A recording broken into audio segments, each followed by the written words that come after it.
Sa ngalan ng Ama at ng Anak at ng Espiritu Santo. Amen. Ang pagpapala ng ating Panginoong Jesucristo, ang pag-ibig ng Diyos Ama, at ang pagkipagkaisa ng Espiritu Santo, naway sumainyong lahat. At sumainyo rin.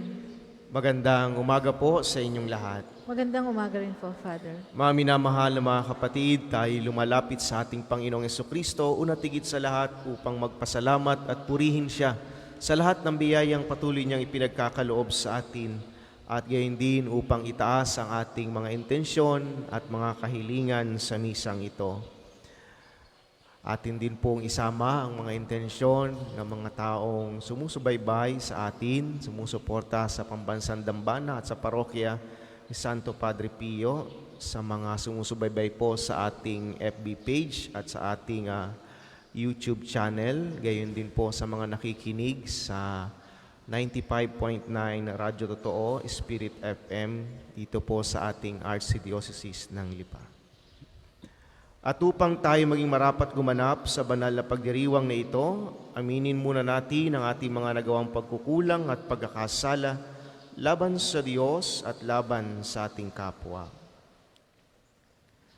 Sabay-sabay po nating sabihin, inaamin ko sa makapangyarihang Diyos at sa inyo, mga kapatid, na lubha akong nagkasala sa isip, sa salita at sa gawa, at sa aking pagkukulang. Kaya isinasamo ko sa mahal na Birheng Maria, sa lahat ng mga anghel at mga banal, at sa inyo, mga kapatid, na ako'y panalangin sa Panginoong ating Diyos. Kaawaan tayo ng makapangyarihang Diyos, patawarin tayo sa ating mga kasalanan at patnubayan tayo sa buhay na walang hanggan. Amen.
Manalangin tayo. Ama naming makapangyarihan, gawin mong lagi naming matapat na sundin ang loob mo upang kami wagas na makapaglingkod sa iyo sa pamagitan ni Jesucristo, kasama ng Espiritu Santo, magpasawalang hanggan. Amen. Pagbasa mula sa sulat ni Apostol San Pablo sa mga taga-Roma. Mga kapatid, hindi nag-aalinlangan si Abraham sa pangako ng Diyos, kundi lalo siyang tumibay sa pananalig at pinuri niya ang Diyos. Lubos siyang nanalig na matutupad ng Diyos ang kanyang pangako. Kaya't dahil sa kanyang pananalig, siya'y pinawalang sala. Ngunit ang salitang pinawalang sala ay hindi lamang para sa kanya, kundi para rin sa atin. Tayo'y pinawalang sala dahil sa ating pananalig sa Diyos na muling bumuhay kay Jesus na Panginoon natin. Ipinapatay siya dahil sa ating mga kasalanan at muling binuhay upang tayo'y mapawalang sala. Ang salita ng Diyos. Salamat sa Diyos. Salmong tugunan. Poong Diyos ay purihin, nilingap niya ang Israel. Poong Diyos ay purihin, nilingap niya ang Israel. Nagpadala ang Diyos sa atin ng isang makapangyarihang tagapagligtas mula sa lipi ni David na kaniyang lingkod. Ipinangako niya sa pamamagitan ng kanyang mga banal na propeta noong una. Poong Diyos ay purihin, nilingap niya ang Israel. Na ililigtas niya tayo sa ating mga kaaway at sa kamay ng lahat ng napupuot sa atin. Ipinangako rin niya na kahahabagan ang ating mga magulang at aalalahanin ang kanyang banal na tipan. Poong Diyos ay purihin, nilingap niya ang Israel. Iyan ang sumpang binitiwan niya sa ating amang si Abraham, na ililigtas tayo sa ating mga kaaway, upang walang takot na makasamba sa Kanya at maging banal at matuwid sa Kaniyang paningin habang tayo'y nabubuhay. Poong Diyos ay purihin, nilingap niya ang Israel. Ang lahat po ay magsitayo.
Sumainyo ang Panginoon. At sumainyo rin. Ang mabuting balita ng Panginoon ayon kay San Lucas. Papuri sa iyo, Panginoon.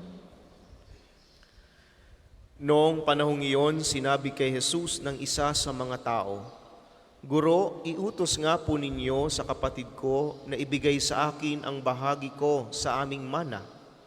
Sumagot siya, Ginoo, sino ang naglagay sa akin bilang hukom o tagapaghati ng mana ninyo? At sinabi niya sa kanilang lahat, Mag-ingat kayo sa lahat ng uri ng kasakiman, sapagkat ang buhay ng tao ay wala sa laki ng kayamanan. At pagkatapos ay sinalaysay ni Jesus ang talinhagang ito. Ang bukiri ng isang mayaman ay umani ng sagana, kaya't nasabi niya sa sarili, Ano ang gagawin ko? Wala na akong paglagyan ng aking ani. Gigibain ko ang aking mga kamalig at magtatayo ako ng lalong mas malaki. Doon ko ilalagay ang aking ani at ari-arian at sasabihin ko sa aking sarili, Ayan, marami na akong ari-arian, hindi na ako kukulangin habang buhay. Kaya't mamamahinga lang ako, kakain, iinom at magsasaya. Ngunit sinabi sa kanya ng Diyos, Hangal, sa gabing ito'y babawian ka ng buhay. Kanino mapupunta ang mga bagay na inihanda mo? Ganyan ang sasapitin na nagtitipo ng kayamanan para sa sarili, ngunit dukha naman sa paningin ng Diyos. Mga kapatid, ang mabuting balita ng Panginoon. Pinupuri ka namin, Panginoong Hesukristo. Muli po ay magandang umaga sa inyong lahat. Meron ho ba ditong taga Mindoro, Occidental man o Oriental? Wala ho. Ito ho kasing kwentong aking sasabihin sa inyo ay nanggaling ho at napakinggan ko sa minsan ako'y nagpunta ng Mindoro. Ang Mindoro ho ay isang napakalawak na lugar. Ano? At dahil po dito ay meron ho, marami ho doong mga unggoy na mga nakalaya lang. Ano? Hindi sila nakakulong. Pero may mga tao doong nanguhuli ng mga unggoy. At minsan, ibinahagi nila kung papaano ang panguhuli nito. Madali lang daw. Kukuha lang daw sila ng isang buong niyog, bubutasan nila yung niyog, na saktong-sakto lang yung kamay ng unggoy. Maliit lang. Tapos, lalagyan ho nila ng pagkain sa loob ng niyog, yung para doon sa mga unggoy. At pag naamoy po yun, lalapit yung unggoy, papasok niya yung kanyang kamay doon sa niyog at kanyang hahawakan kung ano mang pagkain yung nandun sa loob. At hindi niya na yun bibitawan. Kahit anong mangyari, hindi niya bibitawan yung pagkain kanyang hawak-hawak doon sa loob ng niyog. Kaya doon po nahuhuli nila ang isang unggoy. Bakit ko po nabanggit ito sa inyo? Tingnan nyo.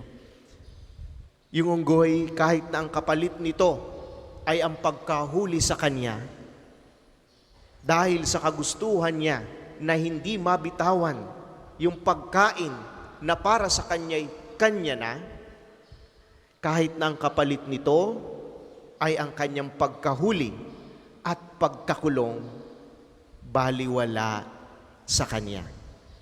Yan ang isang malinaw na kasakiman.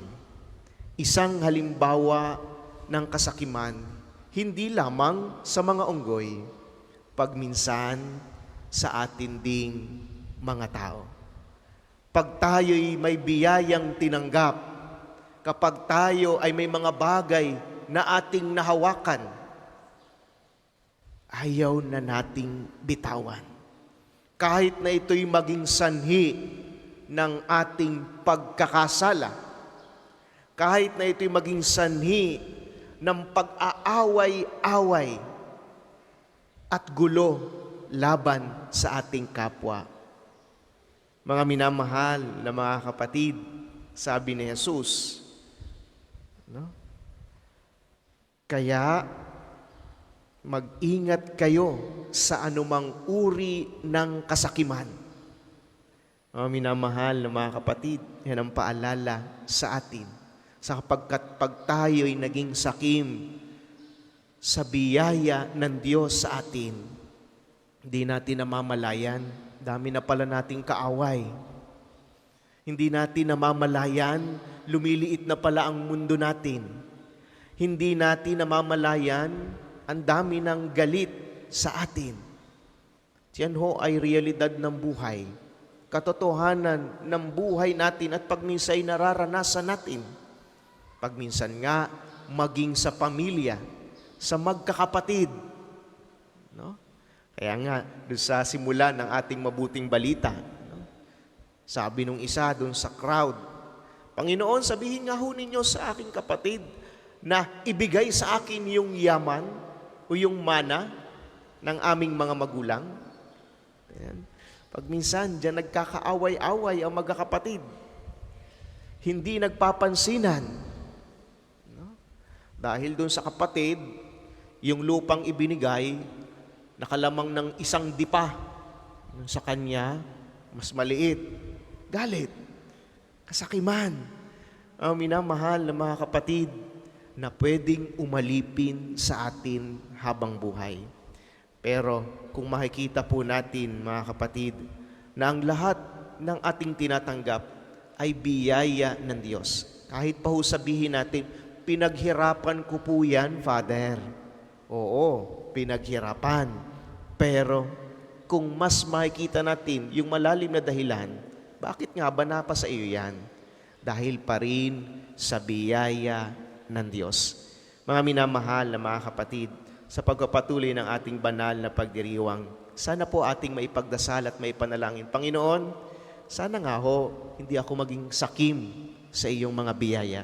Sana nga po, hindi ako maging sakim sa kayamanan. Sana nga po, hindi ako maging alipin na mga bagay sa mundong ito.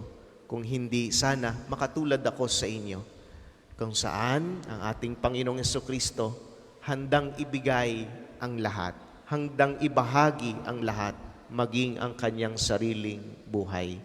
Pagdasal po natin ang mga tao na sakim sa kayamanan, mga taong namumuhay sa kasakiman, na nawa mamulat ang kanilang puso at isipan at matuto silang magbahagi, sapagkat ang taong marunong magbahagi, lalong pupuspusin ng biyaya ng Diyos. Amen. Para sa mga maghahandog ng sobre, pakihulog na lamang po sa buslo.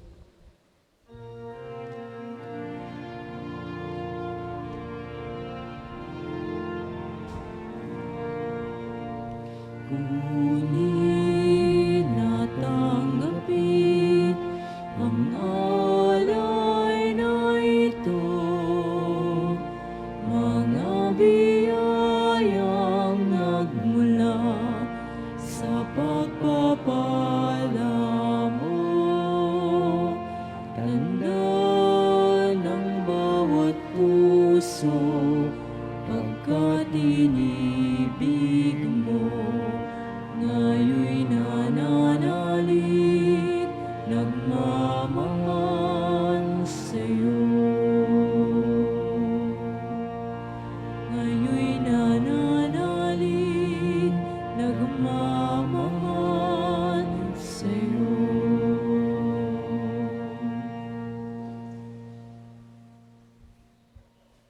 Tayo po ay magsitayo. Manalangin kayo mga kapatid upang ang paghahain natin ay kalugdan ng Diyos amang makapangyarihan. Tanggapin nawa ng Panginoon itong paghahain sa iyong mga kamay, sa kapurihan niya at karangalan sa ating kapakinabangan at sa buong sambayanan niyang banal.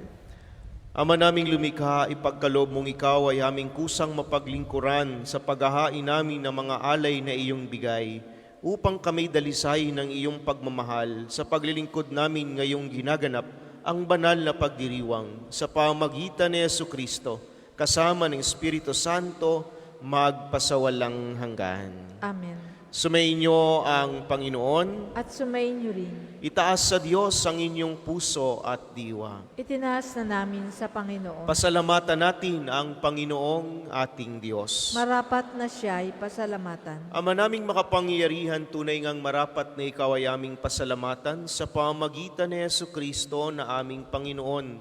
Utang na loob ang nagbubunsod upang gunitain ang kamatayan niya para kami buhayin.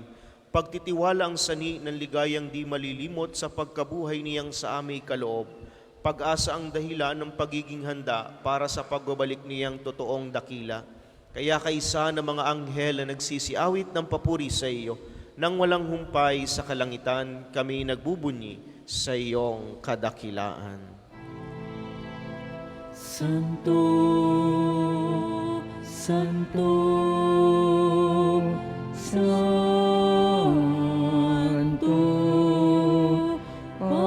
Panginoong Diyos ng mga hukbo.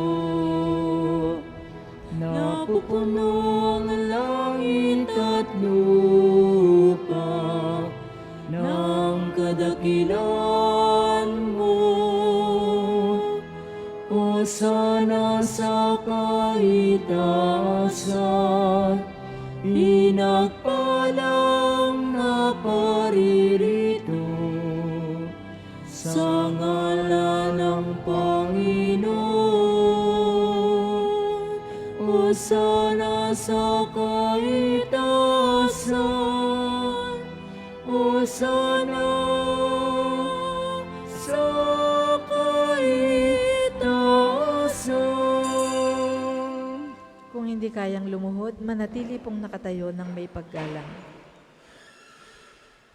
Ama naming banal, ikaw ang bukal ng tanang kabanalan, kaya't sa pamagitan ng iyong Espiritu, gawin mong banal ang mga kaloob na ito, upang para sa amin maging katawan at dugo ng aming Panginoong Hesukristo. Bago niya pinagtisa ang kusang loob na maging handog, hinawakan niya ang tinapay, pinasalamatan kaniya, pinagati-hati niya iyon, iniabot sa kanyang mga alagad at sinabi, "Tanggapin ninyong lahat ito at kanin. Ito ang aking katawan na ihahandog para sa inyo."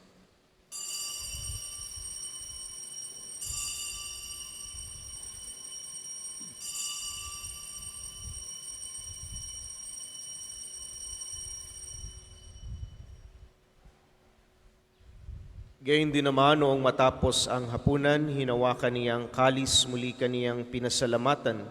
Iniabot niyang kalis sa kaniyang mga alagad at sinabi, "Tanggapin ninyong lahat ito at inumin. Ito ang kalis ng aking dugo, ng bago at walang hanggang tipan. Ang aking dugo na ibubuhos para sa inyo at para sa lahat. Sa ikapagpapatawad ng mga kasalanan, gawin ninyo ito sa pag-alala sa akin."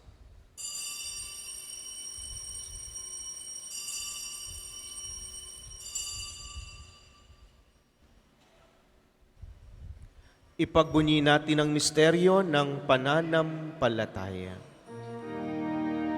Sa krus mo at pagkabuhay, kami natubos mong tunay. O Jesus, naming mahal, iligtas mo kami tanan. Ngayon at magpakailanman. Ama, ginagawa namin ngayon ang pag-alala sa pagkamatay at muling pagkabuhay ng iyong anak. Kaya tiniaalay namin sa iyo ang tinapay na nagbibigay buhay at ang kalis na nagkakaloob ng kaligtasan. Kami nagpapasalamat dahil kami yung minarapat na tumayo sa harap mo para maglingkod sa iyo. Sinasamo namin kaming magsasalo-salo sa katawan at dugo ni Kristo ay mabuklod sa pagkakaisa sa pamamagitan ng Espiritu Santo. Ama, lingapin mo ang iyong simbahang laganap sa buong daigdig. Puspusin mo kami sa pag-ibig kay San Francisco na aming Santo Papa, ni Gilbert naming Arsobispo at ng Tanang Kaparian. Alalahanin mo rin ang mga kapatid naming nahimlay nang may pag-asang sila'y muling mabubuhay, gayon din ang lahat ng mga pumanaw. Kaawaan mo sila at patuloyin sa iyong kaliwanagan. Kaawaan mo at pagindapatin kaming lahat na makasalo sa iyong buhay na walang wakas. Kaysa ng mahal na Birheng Maria na Ina ng Diyos, ni San Jose na kanyang kalininisang esposo, kaysa ng mga apostol at ng lahat ng mga banal na namuhay dito sa daigdig ng kalugod-lugod sa iyo, may pagdiwang nawa namin ang pagpupuri sa ikararangal mo sa pamagitan ng iyong anak, naming Panginoong Hesukristo. Sa pamamagitan ni Kristo, kasama niya at sa Kanya, ang lahat ng parangal at papuri ay sa iyo, Diyos Amang makapangyarihan, kasama ng Espiritu Santo, magpasawalang hanggan. Amen, amen, amen.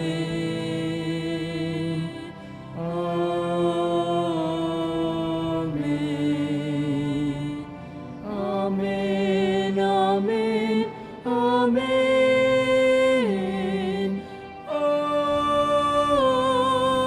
Amen. Sa tagubili ng mga nakagagaling na utos at turo ni Jesus na Panginoon natin at Diyos, ipahayag po natin ng lakas loob. Ama namin, sumasalangit ka. Sambahin ang ngalan mo. Mapasa amin ang kaharian mo. Sundin ang loob mo dito sa lupa para ng sa langit.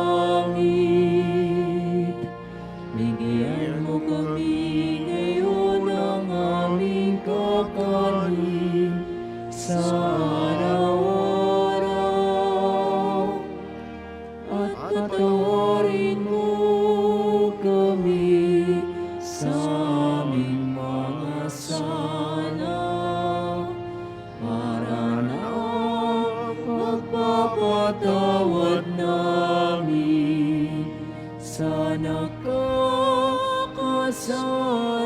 sa amin. At huwag mo kaming ipahintulot sa tukso, at iradya mo kami sa lahat ng masama. Hinihiling namin kami yadya sa lahat ng masama, pagkalooban ng kapayapaan araw-araw, iligtas sa kasalan at ilayo sa lahat ng kapahamakan, samantalang aming pinananabikan ang dakilang araw ng pagpapahayag ng tagapagligtas naming si Jesucristo. Sapagkat iyong kaharian at ang kapangyarihan at ang kapurihan magpakailanman. Amen.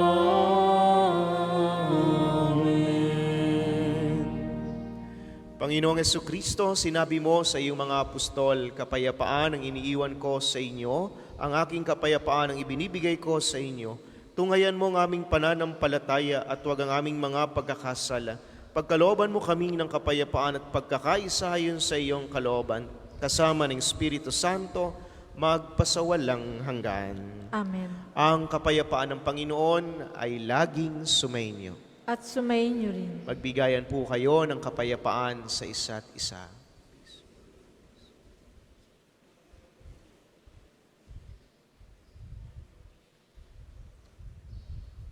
Kordero ng Diyos na nag-aalis ng mga kasalanan ng sanlibutan, maawa ka sa amin. Kordero ng Diyos na nag-aalis ng mga kasalanan ng sanlibutan, maawa ka sa amin. Kordero ng Diyos na nag-aalis ng mga kasalanan ng sanlibutan, ipagkaloob mo sa amin ang kapayapaan. Kung hindi kayang lumuhod, manatili pong nakatayo ng may paggalang.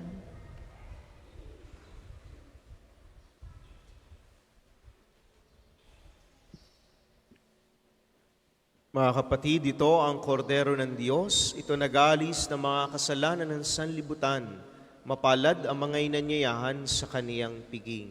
Panginoon, hindi ako karapat-dapat na magpatuloy sa iyo, ngunit sa isang salita mo lamang ay gagaling na ako.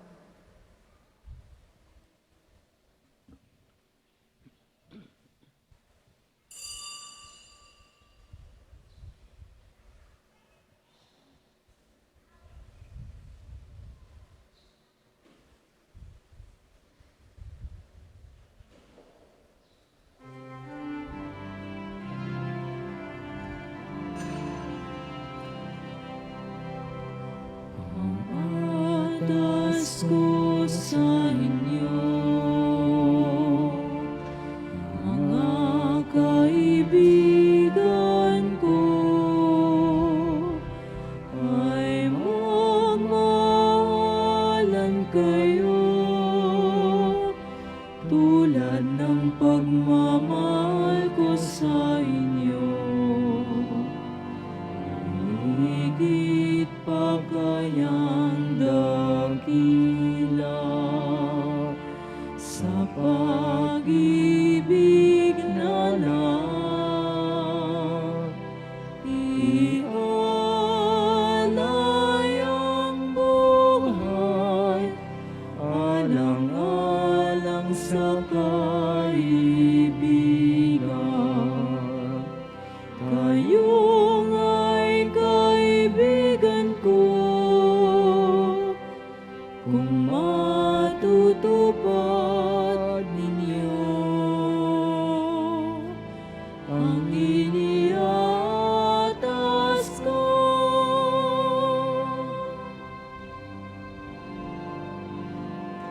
Kayo'y di naalipin, kundi kaibigan ko.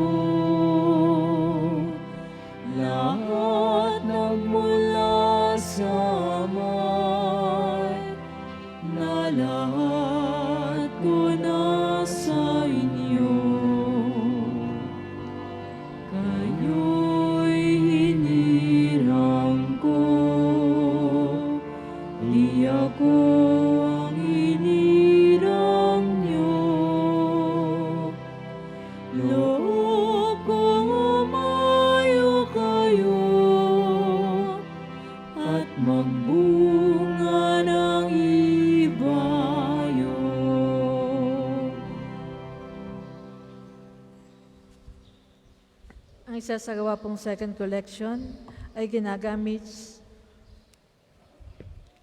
sa pagpapaunlad ng parokya at pambansang dambana ni Santo Padre Pio. Salamat po sa inyong mga handog.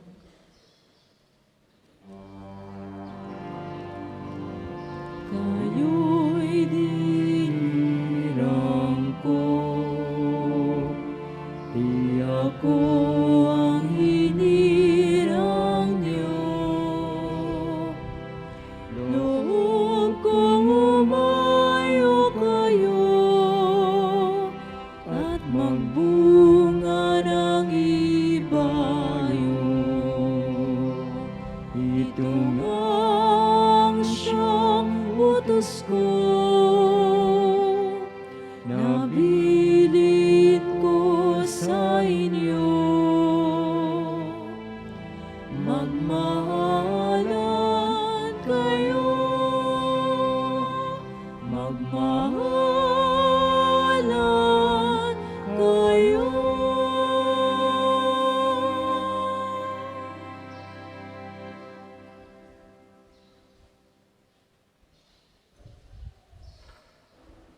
Tayo po ay magsitayo.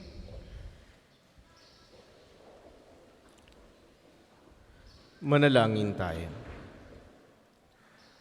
Ama naming mapagmahal, gawin mong sa aming banal na pakikinabang, kami ngayon ay iyong matulungan at mahubog para mamuhay sa kalangitan. Sa pamamagitan ni Jesucristo, kasama ng Espiritu Santo, magpasawalang hanggahan. Amen. Panalangin ng pagtitiwala kay Santo Padre Pio, tayo pong lahat. Padre Pio, taga Pietrelcina, Mongheng Banal, Pintakasing Santo ng Milenyong Kasalukuyan, gabay namin sa pagtahak sa landasing makalangit, takbuhan sa pangangailangan, huwaran ng pagtitiis. Sa iyo namin inilalapit aming mga kagipitan, sa iyo po binibiling kalusugan at kabuhayan.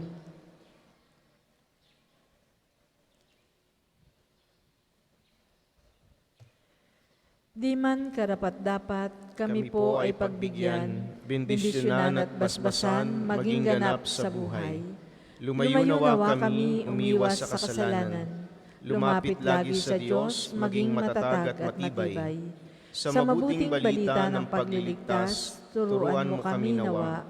Sa tuwi na ay makinig, magnilay at sumampalataya. Amin pong pakiusap itong mga kahilingan. Puso ay nagsisisi, nagtitikang taimtiman. Di na muling magkasala, sunod lagi sa Diyos Amang, kaysa ng Espiritu at ni Jesus na tagapamagitan. Amen. Tayo po muna ay magsuupo para sa mga patalastas. Una, sa inyong pagdalaw sa pambansang dambana, mangyaring pakaingatan ng inyong mga personal na gamit. Hangad namin ang isang matiwasay at maayos na pagbisita sa National Shrine. Ikalawa, ipinapaalam rin po namin mula sa main arc entrance, tayo ay may mga malalaking safe and free parking dito sa loob ng pambansang dambana. Ikatlo, panatilihin po natin ang kalinisan sa loob at labas ng simbahan. Hinihikayat natin ang CLEGO or Clean as You Go sa pambansang dambana. Paalala po, huwag iwanan ng kalat sa mga upuan. Tayo po ay may mga basurahan sa likod at gilid ng ating simbahan. Ikaapat, palagi po nating tandaan na ang pambansang dambana ay isang sagrado at banal na lugar. Mangyaring sa pagbisita natin dito ay sundin ang mga tama at angkop na kasuotan, tanda ng pagsamba at pagbibigay galang sa ating Panginoon. Ikalima, nakahanda na po sa bandang unahan ng main church ang paglalagyan ng mga sobrang may pangalan ng inyong mga mahal na yumao. Sila po ay ating ipagnunobena mula ika-1 hanggang ika-9 ng Nobyembre at buong buwan nating ipagdadasal ang kapayapaan ng kanilang kaluluwa. Makipag-ugnayan lamang po kayo sa ating mga tagapaglingkod. Ika-6, ang kumpilang pangparokya ay gagawin natin sa ika-25 ng Nobyembre. Para sa lahat ng mga 12 taon pataas na wala pang kumpil, kayo po ay makipag-ugnayan na sa opisina hanggang ikapito lamang ng Nobyembre. Isang panawagan din sa ating mga kapiyo na tayo ay makatulong sa mga taga San Isidro, Labrador, Paris sa Lopez, Quezon. Panoorin po natin ang video na ito. Magandang araw po sa inyong lahat. Ako po ay si Father Hener de Castro. Ako po ang puro-paroko dito sa San Isidro, Labrador Parish, dito po sa Hondagua, Lopez, Quezon. Ito po isang barangay parish, isang simpleng parokya.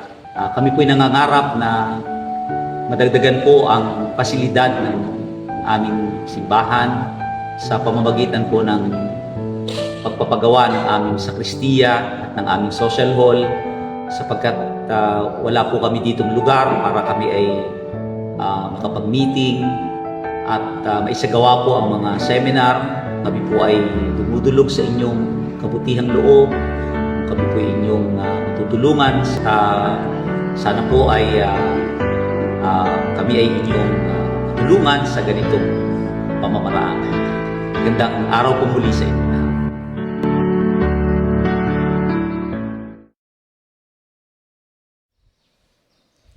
Ang susunod pong misa ay sa ganap na ikasyam ng umaga na may liturhiya ng pagpapagaling. Maraming salamat po at mangyaring panatilihin natin ang kalinisan, katahimikan at diwa ng pananalangin sa loob at labas ng ating simbahan. Magsitayo na po ang lahat para sa pagbabasbas ng religious articles.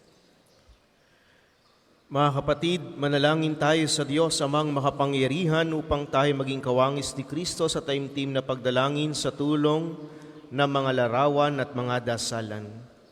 O Panginoong Diyos, Ikaw ang bukal ng lahat ng pagpapala at biyaya, ibuhos mo ang iyong bendisyon sa mga gamit na ito sa pananalangin, mga rosaryo, imahen, dasalan na nagpapaalala ng iyong kabutihan, kabanalan at pagmamahal sa aming lahat. Upang lahat na dumulog at magdasal gamit ang mga ito ay magtamo ng iyong awa at biyaya. Loobin mong tularan nila ang kabanalan at aral ng Panginoon at ng mga santo magpasawalang hanggan. Amen. Ama namin, sumasalangit ka, sambahin ang ngalan mo. Mapasa amin ang kaharian mo. Sundin ang loob mo dito sa lupa para nang sa langit. Bigyan mo kami ngayon ng aming kakanin sa araw-araw at patawarin mo kami sa aming mga sala para nang pagpapatawad namin sa nagkakasala sa amin. At huwag mo kaming ipahintulot sa tukso at iadya mo kami sa lahat ng masama. Amen. Aba, Ginoong Maria, napupuno ka ng grasya. Ang Panginoong Diyos ay sumasa iyo. Bukod kang pinagpala sa babaeng lahat, at pinagpala naman ang iyong anak na si Jesus. Santa Maria, Ina ng Diyos, ipanalangin mo kaming makasalanan, ngayon at kung kami mamamatay. Amen. Aba, Ginoong Maria, napupuno ka ng grasya. Ang Panginoong Diyos ay sumasa iyo.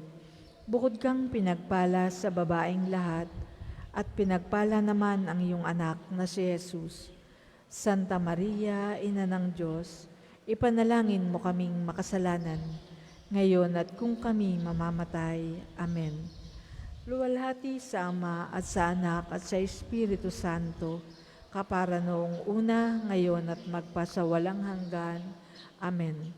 Luwalhati sa Ama, sa Anak at sa Espiritu Santo, kapara noong una, ngayon at magpasawalang hanggan. Amen. Sumainyo ang Panginoon At sumainyo rin at pagpalain kayong lahat ng makapangyarihang Diyos Ama at Anak at Espiritu Santo. Amen. Tapos ng ating banal na pagdiriwang, humayo kayong mapayapa. Salamat Salamat sa sa Diyos. Diyos. Uwi ng mahal, narito kami, awit-awit ang Ave Maria, sa anak mong si Jesus, puso namin ay ihahandog, ihatid mo kami sa langit, sa Amang mapagmahal. Muli po sa mga nagnanais mag-alay ng rosas para kay Santo Padre Pio, available po